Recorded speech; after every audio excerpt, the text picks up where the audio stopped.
Chapter 4. New Beginnings, Cities and States. The kingdom shall be protected by fortifying the capital and the towns at the frontiers. The land should not only be capable of sustaining the population, but also outsiders in times of calamities.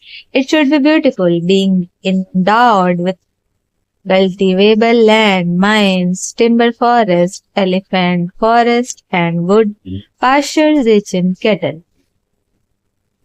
It should not depend only on rain for water. It should have good roads and waterways. It should have a productive economy with a wide variety of commodities. Kautilya Arthashastra. Figure 4.1. Ruins of major structure at Rajgriha, modern-day Rajgir in Bihar, when it was the capital of Magad Mahajanpad. The big questions. First, what is meant by second urbanization of India? Second, why were the Janpadas and Mahajanpadas are important development in India's early history? Third, what kind of systems of governance did they evolve? Let us recall that in the early second millennium before Common Era, that is, over a few centuries after 2000 before Common Era, the Indus Harappan Sindhu Saraswati civilization, which we call India's first urbanization, disintegrated. Some of its cities were abandoned. In others, some people continued living there. But reverting to a rural or village lifestyle, they had to, since all the components of the Harappan urban order had disappeared. Elaborate structures, both private and public, crowded streets and busy markets, different communities with specialized occupations, metalsmith, potters, builders, weavers, craftspeople, and so on. A writing system, sanitation system, the presence of an administration, and behind it all a larger state structure with a ruling class at the head. And for a whole millennium, urban life remained absent from India. Though there may have been a few towns here and there in North India. Figure 4.2. The fertile Gangetic plains helped the Mahajanpadas to grow and prosper. Indeed, there were important regional cultures which we need to not study here. Then, in the first millennium before Common Era, a vibrant new phase of urbanization began in the Ganga plains, parts of the Indus or Sindhu basin and neighboring regions, gradually spreading to other parts of the subcontinent. How do we know this? Mainly from two sources. First, archaeological excavations that have confirmed the existence of those ancient urban centers, and second, ancient literature describing them. Late Vedic, Buddhist, and Jain literatures are full of references to these new urban centers. The new phase is often called India's second urbanization, which incidentally had continued right up to today. Let us see how this phase emerged. Janpadas and Mahajanpadas. Toward the end of second millennium before Common Era, regional cultures gradually reorganized themselves in North India, as people formed clans or groups, probably sharing a common language and common custom. Each clan came to be associated with a territory or Janpada, led by a Raja or ruler.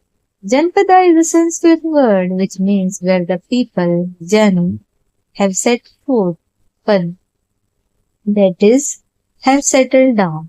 The Janpadas grew as trade network expanded and connected them.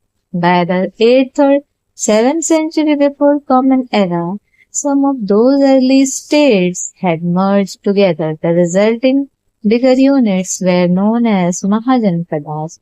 Although the texts have different lists of them, the more frequent list gives the names of 16 Mahajanpadas extending from Gandhar in the northwest to Ang in the east and to Asmaka in central India close to Godavari river. See map, there have been a few more, along with some smaller Janpadas continuing independent.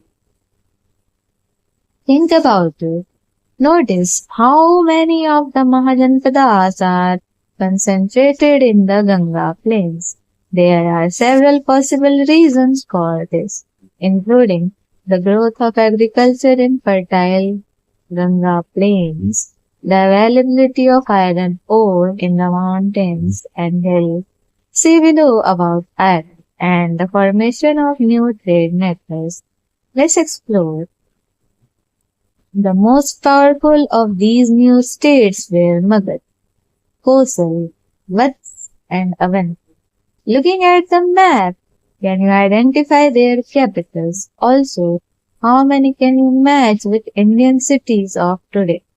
Compare this map with the map of regions mentioned in the Mahabharata. See figure 5.4 in the chapter. India, that is Bharat in grade 6, and list the names common to both maps. What do you think these implies? The map, figure 4.3, shows the Mahajanpada's capital. Most were fairly large, well-fortified cities with a moat running outside the fortification as further defense. Often, the gateways through the rampart wall would be deliberately kept narrow so guards may control the movement of people and goods entering or leaving the city. It is fascinating to note that most of those ancient capitals continue to be living cities today. Modern cities that are often 2,500 years old. Moat, a deep, wide ditch surrounding a fort or a fortified city and filled with water. Early democratic traditions. Each Janpada had an assembly or council called Sabha or Samit, where matters concerning the clan would be discussed. Remember from the chapter on India's cultural roots that the word Sabha and Samiti first appear in the Vedas, India's most ancient texts. We may assume that most of the members were elders in the clan. The Raja was not expected to rule independently or arbitrarily. Figure 4.3 Map of 16 Mahajanpadas. Note that their borders are proximate. Starting from the top, we can see Cambodia, Pushkalavati, Gandhar, Takshashila, Kuru, Indraprasth, Virat, Matsya, Mathura, Surasena, Ahichhatra, Panchal, Shravasti, Kaushal, Kushinara, Malli, Vrijji, Vaishali, Champa, Ang, Rajgiri, Magadh, Vats, Kausambi, Chedi, Tripuri, Avanti, Ujjain, Asmaka. A good ruler was supposed to take the advice from those assemblies, apart from the ministers and administrators. Indeed, according to some texts, an incompetent ruler could be removed by the assembly. Of course, while such mentions are significant, it does not mean that this was an established law. Let us remember that the data we have for such remote periods is incomplete. In their political systems, the Mahajanpadas expanded the basic principles of the Janpadas. Some were, in effect, monarchies in the sense that the Raja was the ultimate authority, supported by ministers and an assembly of elders. His position was hereditary, in the sense that a Raja would usually be the son of previous one. The king would collect taxes or revenue, maintain law and order. Yet impressive fortifications built around their capital and maintaining an army to defend the territory or wage war with neighboring ones. As the case may be, Magadh located in parts of today's Bihar, Kosar in parts of today's Uttar Pradesh, and Avanti in parts of today's Madhya Pradesh were among the most powerful such states. However, at least two Mahajanpadas, Vajji or Rijji, and the neighboring Mal had a different system. The Sabha or Samiti had more power and took important decisions through discussion and, if necessary, through vote. Surprisingly, this includes the selection of the Raja. This means that those Mahajanpadas which were called Ganas or Sanghas were not monarchies. Their functioning might be called democratic, since members of the assembly were the ones to select the ruler and take major decisions. In fact, Figure 4.4 Ruins of complex at Kaushambi, capital of Vats Mahajanpada. Scholars have often called them early republics, as they are indeed one of the earliest such systems in the world. More innovation. The age of the Janpadas and Mahajanpadas was an age of profound change, which would impact Indian civilization until present time. In the chapter India's Cultural Roots in Late Sikh, we saw the emergence of several new schools of thought, late Vedic, Buddhist, Jain in particular, and their respective literatures. Those schools disseminated their teachings and literature through scholars, monks, and nuns traveling across India or people undertaking pilgrimages. Indian art also underwent a renewal. It will blossom in the age of empires. Urbanization does not happen without technologies. Let us remember that the Harappan civilization mastered copper and bronze metallurgy. Now, in the second urbanization, a major shift in technology involved iron metallurgy in several regions of India. The techniques of extracting and shaping iron were actually perfected from the early second millennium before Common Era. But it took a few centuries for iron to become a part of daily life. By the late second millennium before Common Era, iron tools had become widespread, facilitating agriculture on a bigger scale. Iron also made better weapons than bronze, lighter and sharper. Swords, spears, arrows, shields, etc. As it happens, there is some evidence of warfare between neighboring Mahajanpadas. How frequent or how intense it was, of course, is impossible to tell. Such military campaigns, but occasionally alliances too, gave rise to new kingdoms and empires, which we will turn to later in our journey. Another innovation was the first use of coin in India, made necessary by growing trade. Very soon, coins were exchanged across different regions and even with other parts of the world. The first Indian coins were made of silver, a soft metal into which symbols could be punched. They are called punch-marked coins.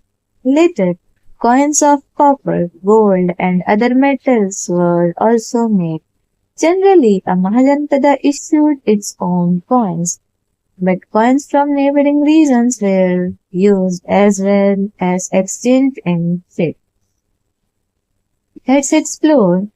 Fill up the following table with a yes or a tick mark or no or cross mark in each square, which provides an interesting comparison between these two phases of Indian civilization. First urbanization, second urbanization. Ganga plains, monasteries, literature, trade, warfare, copper, bronze, iron. The Varna Jati system. We saw earlier how human societies grew more complex with the rise of civilization. Whenever this happens, a society organizes itself in several groups based on class, occupation, or some other criteria. For instance, there could be different groups concerned with governance, administration, religion, education, trade, town planning, farming, craft, art, and all kinds of other professions. Figure 4.5. A panel of Sanchi Stupa representing a smithy or metal workshop where different workers bring firewood, water, stoke the fire, beat the iron, etc. Figure 4.6. A few punchmark coins from various ancient cities of North India. Let's explore.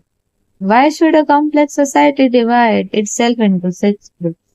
Think about several possible factors why these happens. List other such professions you expect in a complex society of the first millennium before Common Era. In an ideal society, all those groups would complement each other and work in harmony.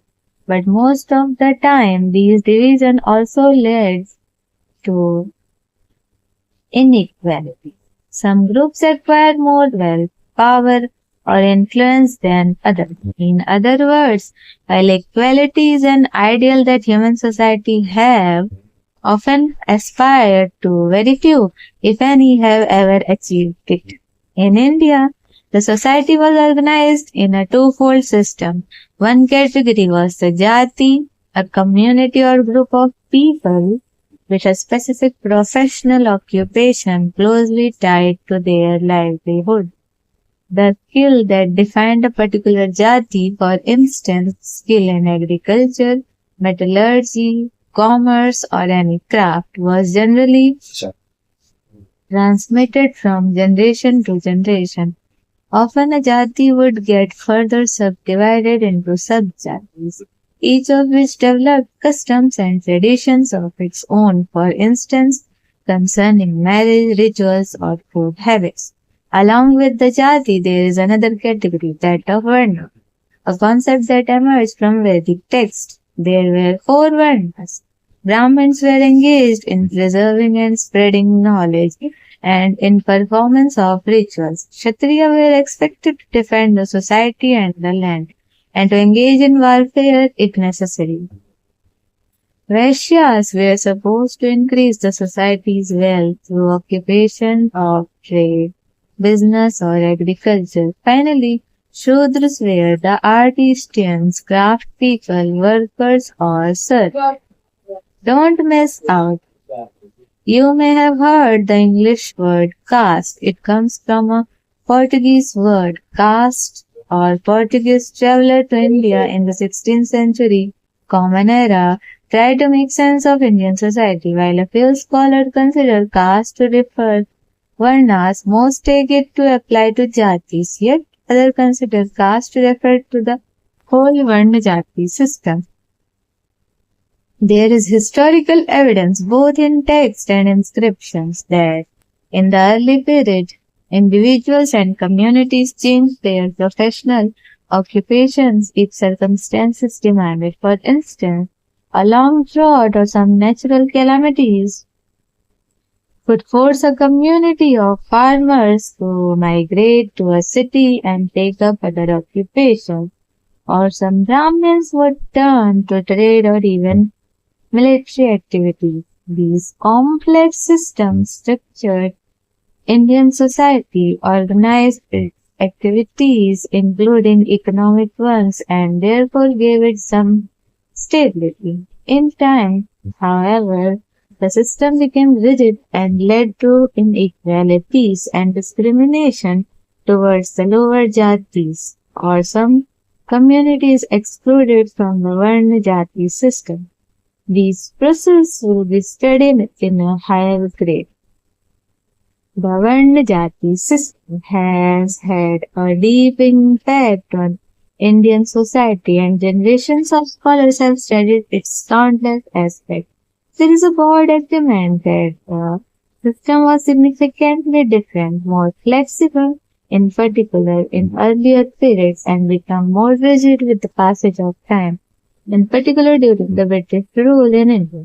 Let us also keep in mind that whole one jati has been an important mechanism at work in Indian society. It is not the only one. There have been many others, some of which we will explore later, especially in our theme, our cultural heritage and knowledge tradition. Think about it. Inequality within society can exist in many forms. Have you encountered any incident where you or anyone you know might have made a feel distant from others? Do you think equality is desirable in a society? If so, why? Have you come across people or initiatives that lessen inequality? Development elsewhere in India. In this first millennium before Common Era, important communication routes opened up for purposes of trade, pilgrimage, military campaigns, etc. Two routes became widely used and are often mentioned in the literature, the Uttar Path and the Dakshin Path. The first connected the northwest regions to the Ganga plains all the way to eastern India. The second started from Kaushambi near Prayagraj, then a capital of figure 4.7, Shishupal Ghar, today a suburb of Bhubaneswar, suburb of Bhubaneswar, first excavated in 1948, one of the gateways into the city. Through the fortification, the moat, full of water, is visible outside the gateway. Notice the narrowing in the gateway for control of movement of people and goods. One of the Mahajanpadas and cross the Vindhya range of hills to proceed all the way south. We will return to these routes when we explore the formation of empires in India. Many lateral roads also connected with other parts of India, especially the important ports on the western and eastern coast, which were vibrant centers of trade. In the eastern region, major cities emerged such as Shishupalgarh, today Shishupalgarh, part of Bhubaneswar, which was the capital of Kalinga region, and followed a strict square ground plain with imposing fortification and walled streets. In the subcontinent's southern region, cities began emerging from about 400 before Common Era.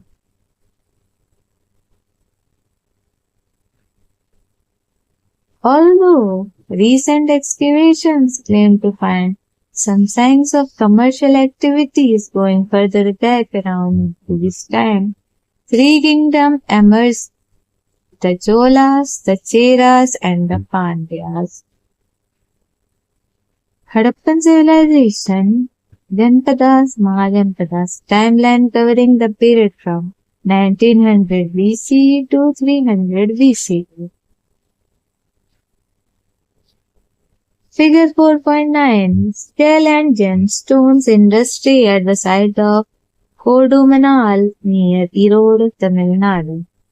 Apart from archaeological evidences, the most ancient Tamil literature mentioned those kingdoms and several of their kings, because the southern regions are rich in resources such as precious and semi-precious stones, gold, and spices. They profitably traded not only with the rest of India but also with kingdoms and empires overseas. By 300 or 200 BCE, almost the entire subcontinent, including regions in the northeast, formed one vibrant interconnected land. Goods and culture traveled from region to region and often beyond India to parts of Central and Southeast Asia. About the same time, the Mahajanpadas ceased to exist, leaving the place of fresh developments that were going to reshape India. Before we move on, from the end of the second millennium before Common Era, Janpadas rose in parts of North and Central India. They were smaller states with a Raja at the head taking counsel from an assembly of elders. The 16 Mahajanpadas were the first organized state of the first millennium before Common Era. They witnessed the second urbanization of India, which spread in all directions from the Ganga region all the way to South India. By 300 before Common Era or so, the Mahajanpadas ceased to exist. In the same period, a vast network of roads connected north and south, east and west, and eventually all regions of the subcontinent. People, goods, ideas, and teachings traveled along all those roads. With this, we have completed our chapter. Thank you.